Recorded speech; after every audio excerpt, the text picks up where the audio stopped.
the new e-app for Mutual now going on almost 5 months.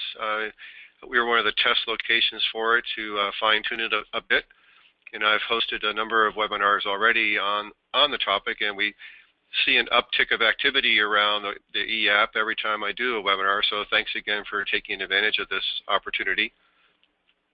What we have found is we initially were thinking that the electronic app will be primarily used for people who sell remotely.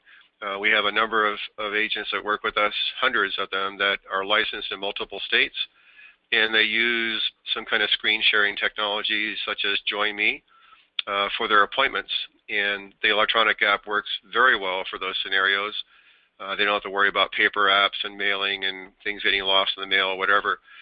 But we've also found that if financial advisors are right there and they have the client in their office, or if you're an independent and you're actually out meeting with clients face-to-face and you have internet access, maybe you have a hot card or an air card for your laptop, or you're meeting at a hot spot like a Starbucks and you have access to the internet, this tool works really well even in a face-to-face environment.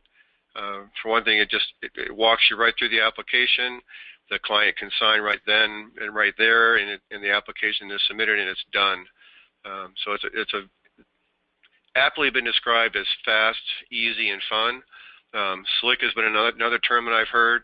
The most robust people have seen. I've had agents tell me that they've done electronic apps with multiple carriers for long-term care, and bar none, the Mutual of Omaha flow, and especially the signature process, is by far the best out there in the industry.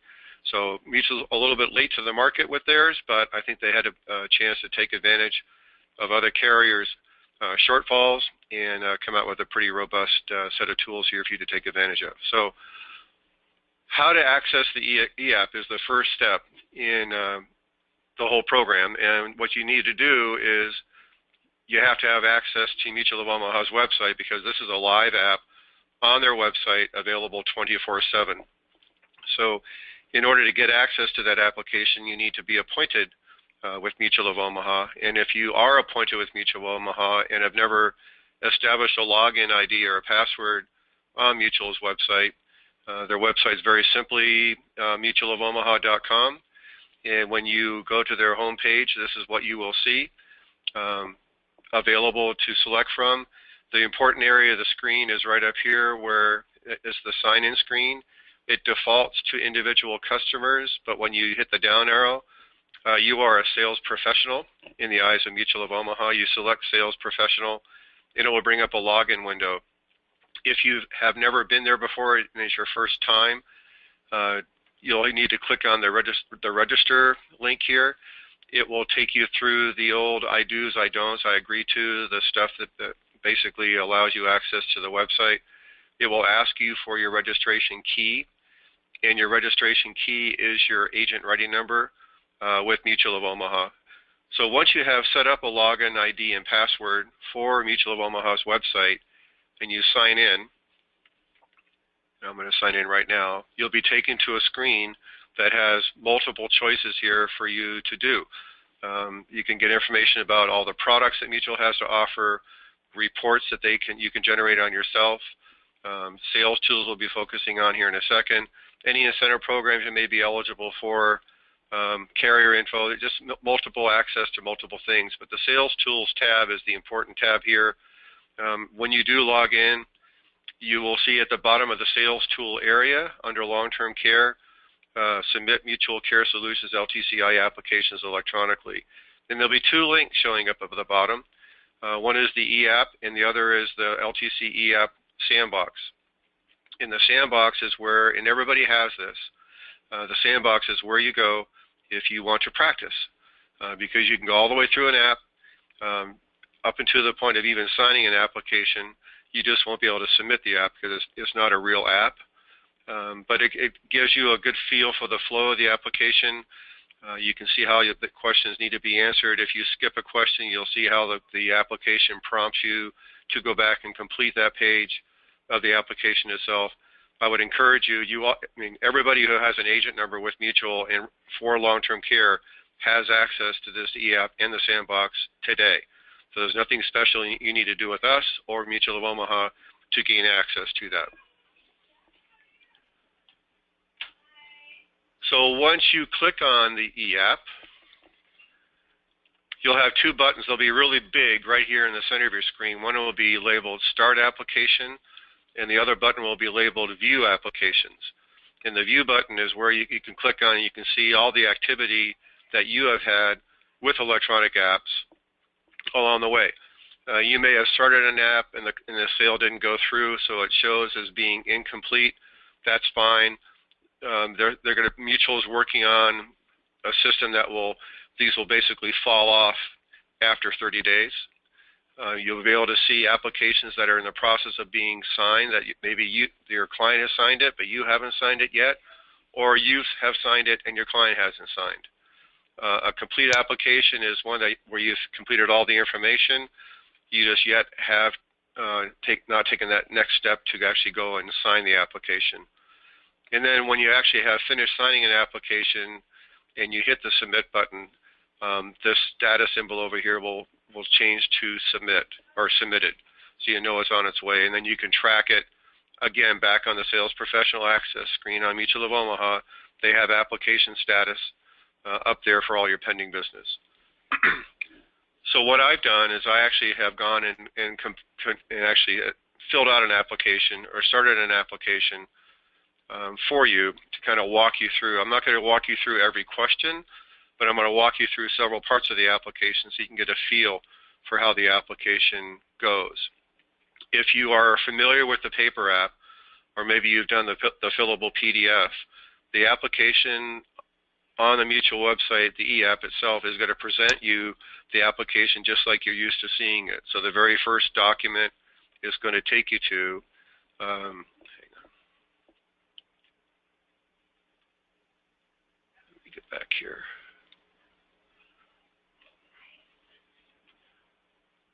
Okay. Here's the personal worksheet.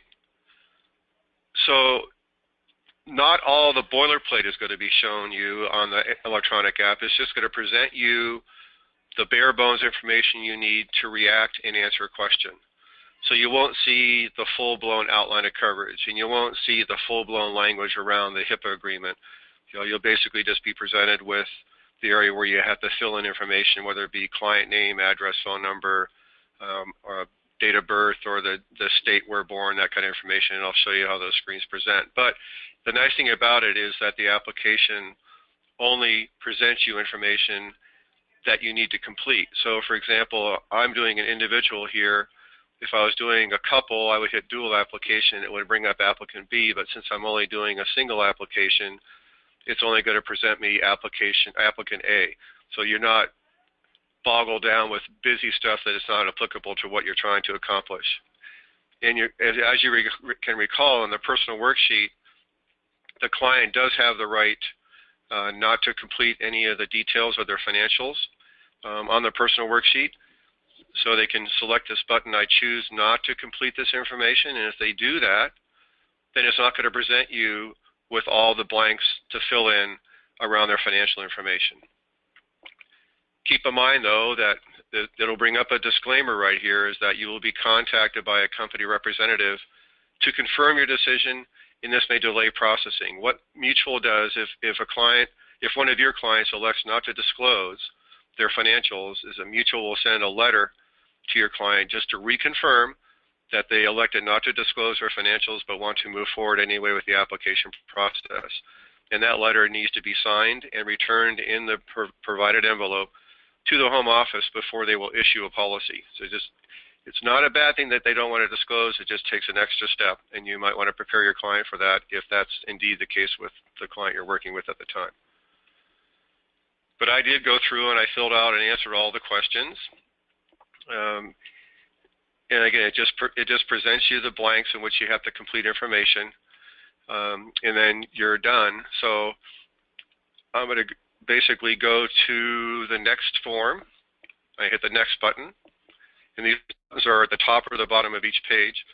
And this brings you to the very first page of an application, the general information page. Am I doing a new business app, or is this a reinstatement? Is this person a member of a sponsored group? or an association plan that's approved by Mutual of Omaha.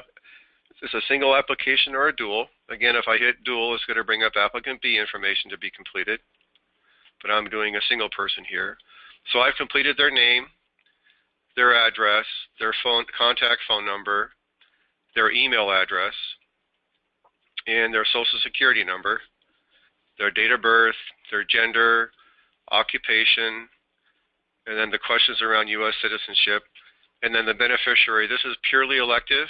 On the beneficiary, just in case you've always wondered or have wondered why Mutual asked for this, for two reasons. One, if you elect to buy one of the 3 return of premium options with Mutual of Omaha, you may want to name a beneficiary as to where you want that benefit paid out upon your death. If you do not name a beneficiary, it will default and just be sent back to the estate of. The same would hold true if you were paying your premium annually and say your effective date is January 1, you've made your premium payment in December for the following year and you pass away in March, the company is going to return what they call unused premium back to your named beneficiary or to your estate. And this is something that can be changed on the fly with a simple phone call to the service office with Mutual of Omaha.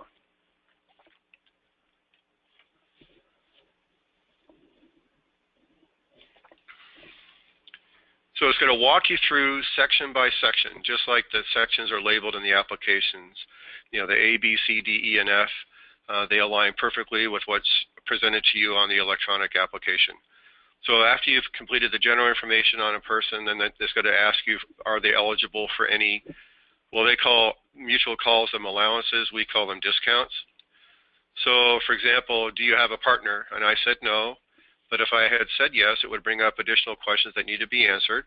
If yes, is he or she also applying for coverage? Or does he or she have an existing long-term care policy with Mutual of Omaha? And if I said yes, it would then ask me to type in the policy number of that person has so I can make sure I get the proper discounts.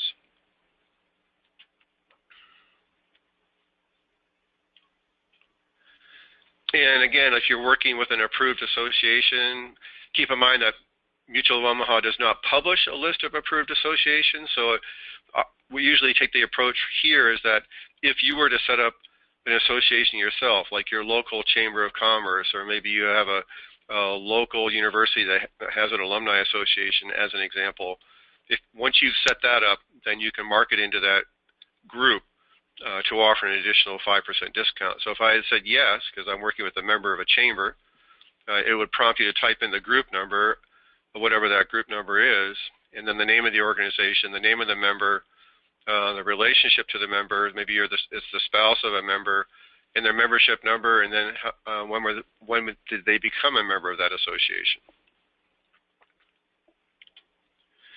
The same holds true on the employer allowance program discount. That would be if you set up a common employer program with Mutual of Omaha, that would afford that person an additional 5% discount as well.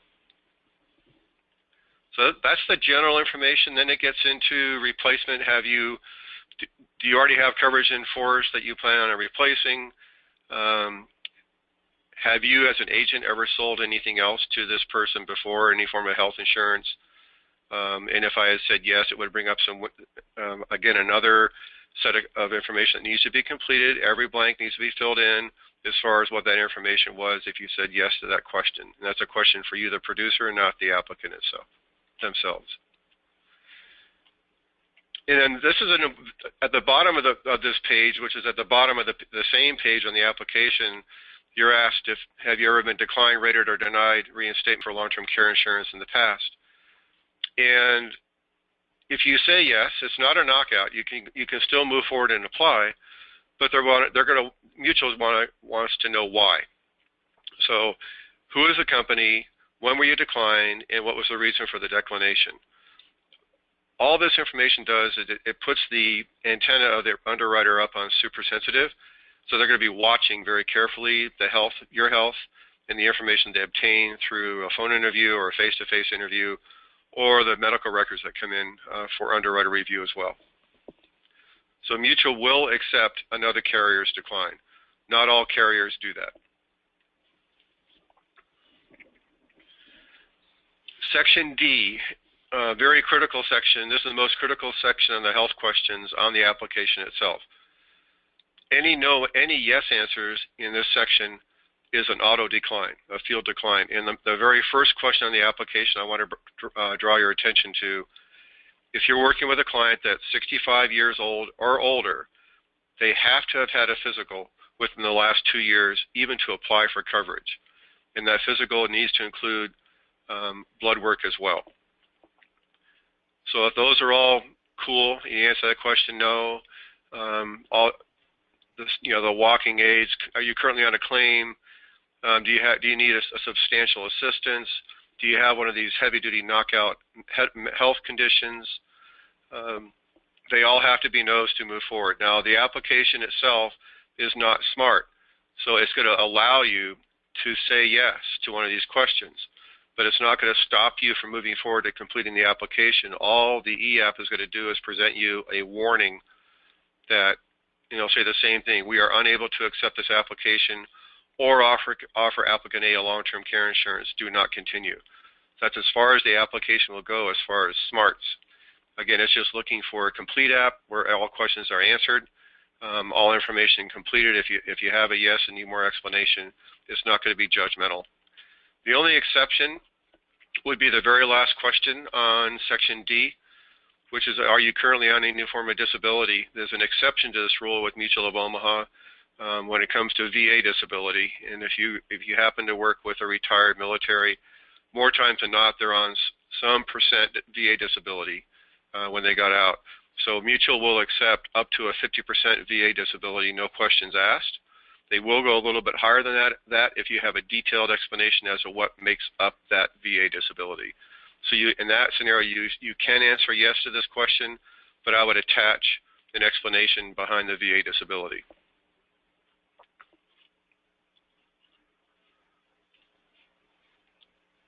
And as I mentioned earlier, I'm not going to go through every single section or question. I'm just going to give you a feel for the flow. Primary care doc information is pretty standard. You have to have at least information on your own primary care doc. When was your last visit? Why? When's your next planned visit? Are you on any medications? I said no. If I said yes, it would present to me, okay, what med are you on? The dosage, how long, blah, blah, blah. All the questions are there. But if I say no, it's not going to bother me with all that stuff.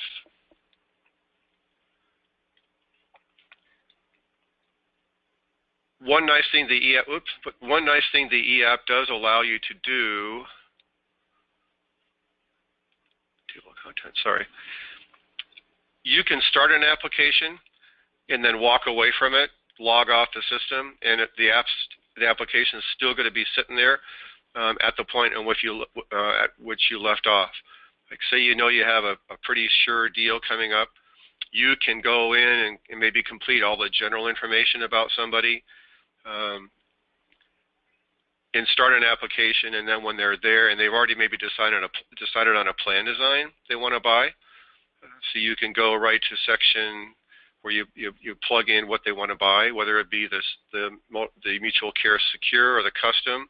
It will present you the benefit selection, so you can type in what you've already decided on. So you can have an application started ahead of your final appointment, and that way you're not bogged down with a lot of minutia when you're going through and gathering all the health information from your client.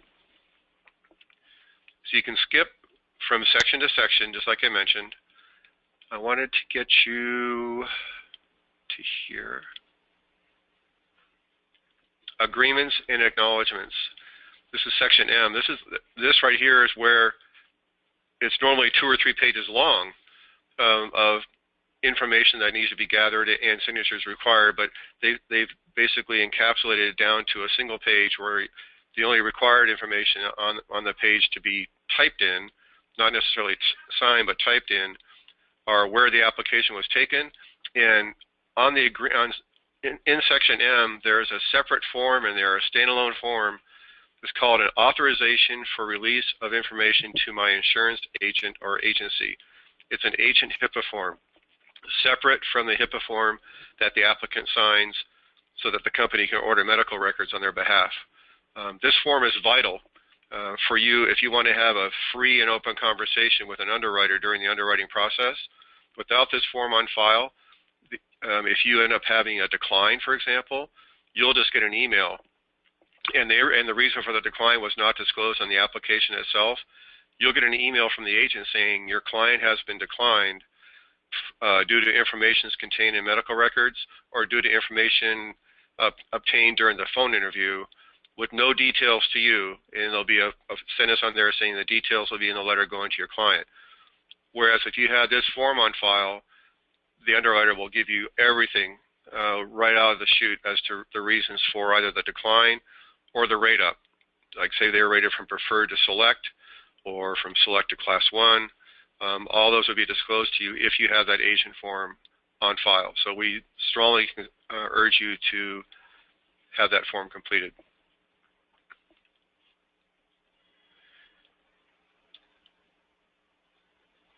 So here it has a standard HIPAA form. This is the form that basically, and you'll see the full form when we go through and sign the application itself. This is for the authorization to get medical records on a client's behalf.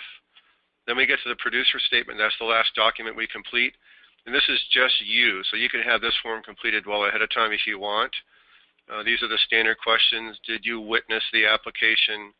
Were you in the physical presence? So say you were selling remotely, and say you're in Washington and you're doing an application on an Arizona resident. So you're not there. So you just say no. And all you have to do is type here, did a phone interview, or done over the phone, did a screen sharing session, whatever. That's perfectly acceptable to Mutual of Omaha. You don't have to have a face-to-face. It could easily be a non-witnessed app, put it that way. What rate class you quoted the client, and I'll get to this commission code issue here in just a second. Is there a second producer? Are you splitting business with another agent? This would then open up more of the producer page so you can fill in the second producer, and then what percent, are you doing a 50-50 split or whatever split you have set up. Now, some agents have been reluctant when they get to this screen to type in their own personal Social Security number in front of their client if they're doing, like, if your client's sitting at the desk with you, you're in their home, you're at a Starbucks, or you're doing in a screen sharing session. So what Mutual has allowed you to do is you can type in a dummy number here, and you are allowed to do one last edit before you submit the application, and that edit is just to take you to this page where you can change the Social Security number back from a dummy number to your actual number. I've had agents go either way. Some agents say, I don't care. I mean, I'm typing their Social Security number on there. Why wouldn't they mind? Why should I mind them seeing my number? But again, if you have the heebie-jeebies about that, you certainly have the ability to go back and edit that. Hang on, I got a question here. Is there a place on the e-app to enter explanations to a VA disability? No, there's not. But you do have the ability with the application to send an attachment with the application electronically. It's limited to a single PDF, but that PDF could be 100 pages as you so desire. So if you have somebody who is on VA disability, just type out the reason. And if it is north of 50%, call us first, because we'll want to know the details of the makeup of that VA disability, and we will contact underwriting to see if they will accept that application. Because normally, if they see an application where someone is on VA and it's anything north of 50%, it's an auto decline, unless it's been pre-approved ahead of time. But you can, under 50%, there's no need to provide the details. If it's over 50%, before you submit the app, contact us here at AIM to contact underwriting to see if that will be acceptable or not. So hopefully that answers your question. I think that's everything so far. Okay. So I've gone through the app, and I think I'm ready to go. So I think it's complete. So what I want to do now is I'm going to skip the rest of the forms, which takes me back to the screen I would have seen when I first come in. I want to spend a minute here on commission code. When you start an application, these are going to be blocks or boxes that you need to complete with drop-down menus. So the first one you have to select is your residential state. That's the state where the client resides. So you select the appropriate application. The commission code for the majority of you, and there'll be a drop-down menu, but it should always say AZ, like the initials for Arizona. That basically ties you to American Independent Marketing. If you do have multiple appointments, like say you're also appointed under a Golden Care state, like say you're in Kansas, you do business in Missouri and Kansas, you may have two commission codes showing up there, being AZ or a 6Q. You'll need to select the appropriate commission code based upon where you're running that business. There is a sanity check that happens at the home office when the application shows up to make sure the commission code lines up correctly as well. Right here is where if I did any kind of a detailed explanation, or I had maybe the list of prescription medications was long enough where the application did not present enough boxes to complete. I think the application allows you to put in up to 10 medications, but if you've got somebody who's on more than 10, you can type those up on a Word document and attach those as a PDF file. So I've got the application ready to roll. Client wants to move forward. Now I want to go for signatures. So I'm going to request signatures. And it'll bring up a couple of options for you here. The sign button is where we're going to sign right here live on the application, or maybe I'm just talking with somebody over the phone and they're not on a join me session with me, but they're agreeing to everything that's been going on so far. You can email them the link to do the electronic signatures, and it will appear to them the same way it does if they're doing it live with you. But for the most part, we're hoping you're going to be doing them live.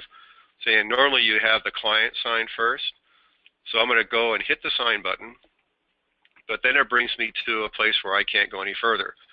As you can recall, in the app booklet, half of the application booklet is filled up with all the leave behind material, the outline of coverage, the things you should know before you buy long-term care, the potential rate increase disclosure, the NAIC shopper's guide that you're supposed to give every applicant, and even the guide to Medicare in case your applicant is over the age of 65.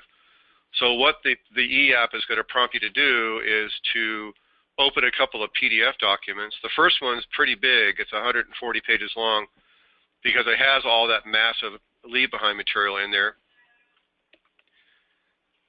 So it takes a minute for it to load. But what it does is it opens up a PDF. And what Mutual is looking for is to make sure that on each applicant, you open up these two PDFs. Now, what you do with these PDFs is up to you. What we recommend you do is to save them to your desktop, and I'll show you how you can do that in a second, and then you can email them to your client for their records. I would not advise printing them. I would advise just reading them online because, like I said, it's over 140 pages long. This is where you can break off and ask how the kids are, how the grandkids are, what movie, what's the last movie they saw, blah, blah, blah. It normally doesn't take quite this long to load. My computer's kind of bogged down this morning. I apologize, but it does take a little bit for this first PDF to load. So just bear with me for a second here.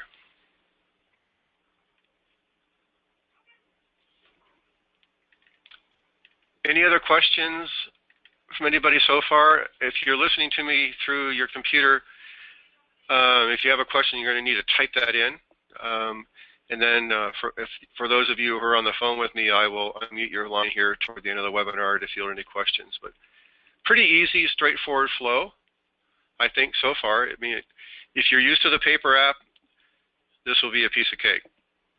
What I really like about it, though, is if there are things in the application that are not applicable to your client, it's not going to present you with that, so you're not having to deal with clutter when you're going through the application process. Again, I apologize for this load time. It normally only takes about a quarter of what it's taking right now, but it's my fault, not Mutual's fault.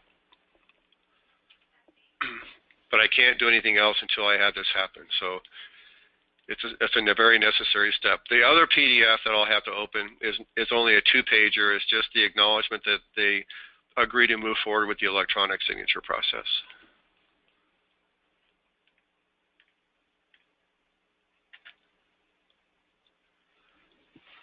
had another question pop in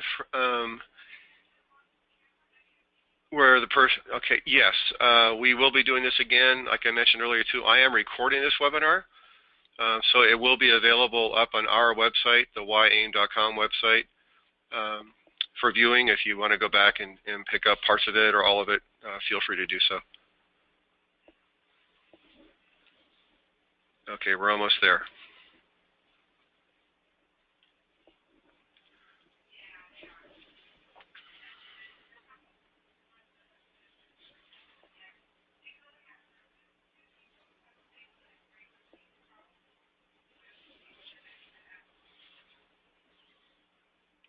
Okay, it should be popping up here any second. All right, here's the first PDF. So it's, again, you'll recognize all these pages. I'm not going to go through them all, but it's all the leave behind type material. A little menu pops up down here in the bottom right-hand side when you drag your mouse down there with a little picture of a floppy disk. You can. This is a prompt to save it. So if you want to, you can save it on your desktop. Maybe you can name the file your client's last name so you can keep track of them, and then email this off to the client. I would definitely not print it for sure. So now I've opened the first one. I'm going to close out of the first one. I'm going to go to the second one. And again, this should paint very quickly. It did. This is just the consent to move forward with the electronic signature process. This does not need to be signed. It's just a form that's sent to your client for their records. So now that I've opened those two, now I can answer these two questions here. I agree to consent to use the electronic signatures, and I agree to sign my application for insurance. This is the same presentation that your client would receive if you email the link for them to e-sign it. They would click on that link, and it's going to take them to a place where they need to verify who they are. And again, they'll need to check the boxes that they agree to move forward on the sign process. So now I can sign the application. So what you see now is it's actually showing you the app. It's not just showing you the blanks that need to be completed or the question that needs to be answered.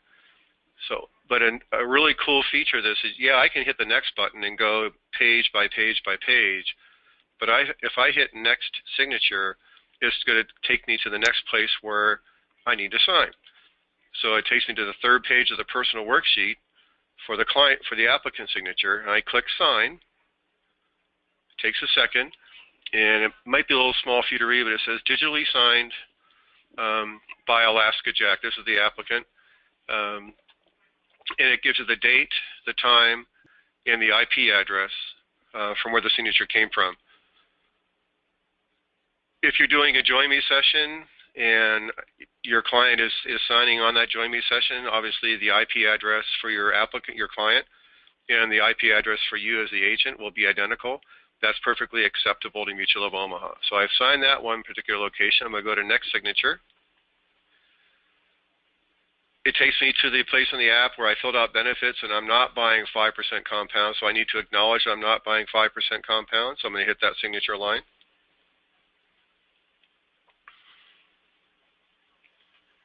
I'm now on, sometimes you have to scroll up to see what form it is. Here's the agreements page. And again, this is just the applicant going through and signing. Here's the HIPAA form. And you'll notice when I sign this one, I'll bring it up to the middle here so you can see it better. A little bit different appearance.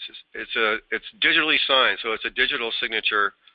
And what Mutual has found is that better than 90% of all the facilities out there accept the signature on a HIPAA form to release medical records.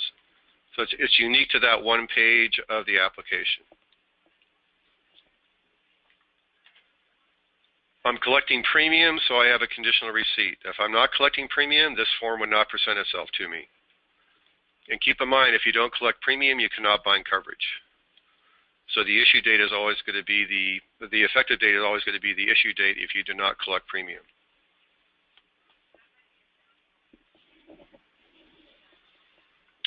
This is the form I highly recommend that you have signed earlier. This is the authorization. This is the HIPAA form for you, the agent, to have that open conversation with underwriting during and post-underwriting to find out what's going on or what has happened with your client.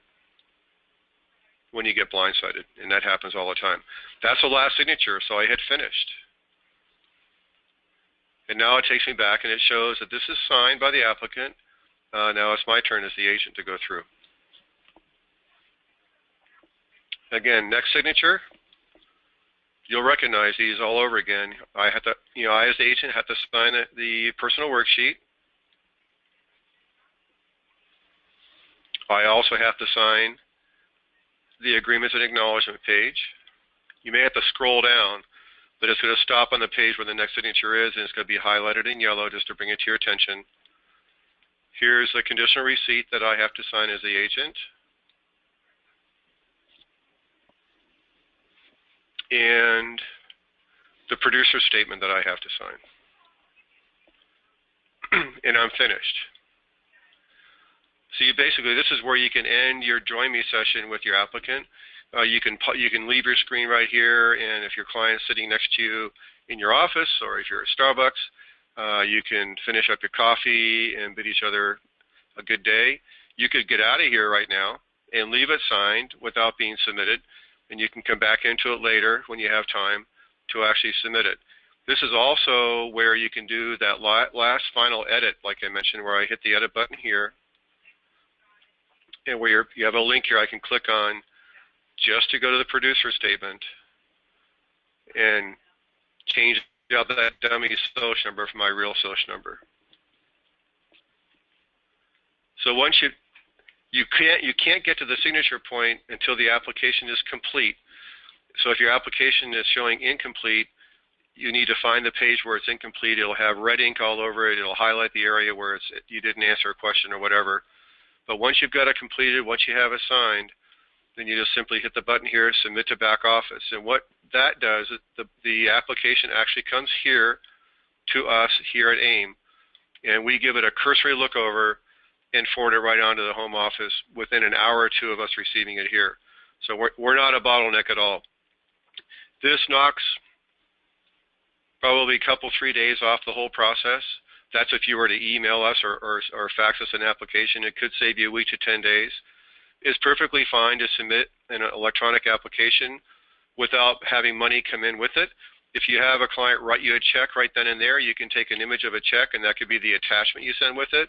It's perfectly fine to have money follow the application into the home office, as long as premium is received before they issue a policy. They won't issue it without premium when you stated you are collecting premium. So don't be too concerned about that. I'm trying to think if I can think of any other pitfalls that I've come across so far in the last few months. Hang on a second. Yeah, there's no particular order, Stan, as far as who has to sign first. The agent can certainly sign before the applicant. And when you do, if you do the link to send the email to the client to do the signatures, you're not notified when they've completed that. So when you send that to your client, it actually is coming from an email address that has your name on the front end but a different suffix on the back end. So they know it's an email coming with your name on it. Just ask them to either pop you a quick note or give you a quick call when they feel like they've finished the signature process. And you're not finished until you hit that finished button. So when you hit the last signature and that button at the top changes from next signature to finish and is highlighted in yellow, make sure they hit that yellow button that's labeled finish, and that completes their signature. But you can certainly sign the app first and have the applicant sign the app second. Again, I would encourage you to get up on Mutual's site. If you haven't yet, establish a login ID and password, please. And then get into you're automatically taken to what they call Sales Professional Access. You click on the Sales Tools button. Again, I'll take you back there again. Down at the bottom of that page is the eApp itself and the eApp Sandbox. The Sandbox, you can play all you want. You can't break it. You can see how, intentionally don't answer a couple of questions. Try to continue on with the application. Learn what the prompting is to get back and complete a question that you neglected to answer the first time through. Try to do the signature process without opening those two documents. I guarantee you will not let you do that. So again, it's pretty simple, pretty straightforward system. Had a lot of activity around it. hundreds of apps have already been submitted using it. Not one single complaint at all as far as any kind of shortfalls. There are a few things that the company is going to continue to work on to make it flow even better, but I think overall it's a pretty good start to the whole e-app process. So I am finished. Does anybody else have any questions? Again, if you're listening to me through your computer, you need to... Okay, we got a question here. Required to collect premium in California.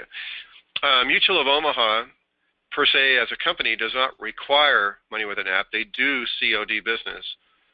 However, it's not recommended. It just shows a little higher commitment on your client's behalf to submit premium with an application.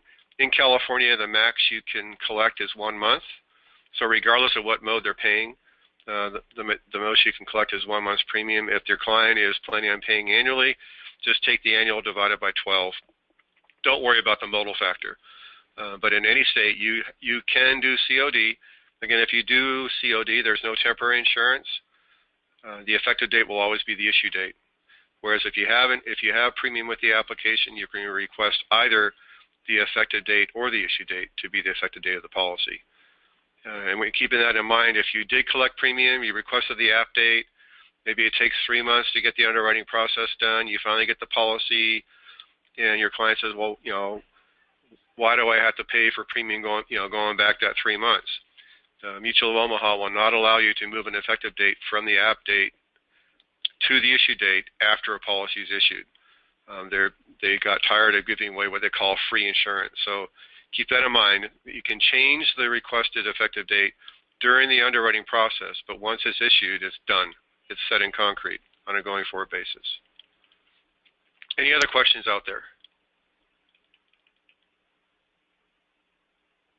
Okay.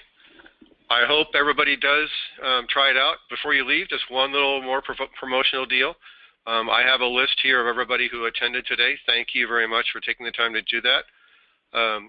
If you submit an e-app with Mutual of Omaha within the next 30 days and it gets issued, I will personally send you a $50 gas card. Even though you're saving on gas by doing the e-app, it's a little way just to thank you for your business. So again, I'll be following up with you as well about halfway through the month. But in the next 30 days, submit an e-app, it gets issued, I'll send you a gas card. So, all right, everybody, have a great day. Enjoy the rest of your week. And thanks again for taking the time to join me.